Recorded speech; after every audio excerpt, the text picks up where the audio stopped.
আসসালামু আলাইকুম। আজকে দুই ভাই যাচ্ছি আজকে মার্কেটে। আপনাদেরকে দেখাবো সৌদিতে কফি শপ তত্তরি কি সুপার মার্কেট, সরি আমরা কফি শপ চাকরি করি তো এই জন্য কফি শপটা মুখে বেশি আছে। সুপার মার্কেটে যাবো, আপনাদের দেখাবো সুপার মার্কেটে কি কি পাওয়া যায়। আমাদের বাংলাদেশে অনেক কিছু পাওয়া যায়। তো আমরা চলে আসলাম সুপার মার্কেটে সৌদি আরব। এটা হচ্ছে আঙ্গুর ফল।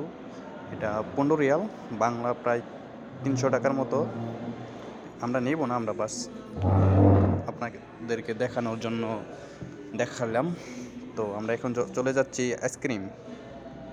আইসক্রিম নেব দুটা, একটা আইসক্রিম 10 রিয়াল করে, দুইটা আইসক্রিম 20 রিয়াল। তো আমরা দুইটা নিয়ে নিলাম। সো এখন আমরা যাব আপনার মুরগি। হ্যাঁ, মুরগি আপনাদেরকে দেখাবো কত।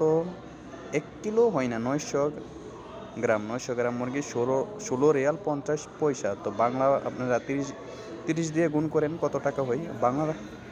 বাংলাদেশ অনেক ভালো আছে ভাই, সৌদি আরব থেকে বাংলাদেশ অনেক ভালো আছে। তো এখন আমরা চলে গেলাম ডিমেতে অনেক ডিসকাউন্ট দিচ্ছে আজকে। ডিমে আপনার এটা থাকে 16 রিয়াল 17 রিয়াল এরকম, প্রায় আজ 9 টাকা 95 পয়সা দিছে। তো 10 রিয়াল। তো অনেক আমরা প্রবাসীদের জন্য ডিমই ভালো, কারণ ডিউটি করে আইসা তাড়াতাড়ি একটা ডিম পাইজা খেয়ে ফেলতে পারি। তো দুই ভাইয়া দুটা ডিম নিয়ে নিলাম। সো আমাদের জন্য সবাই দোয়া করবেন। আল্লাহ হাফেজ।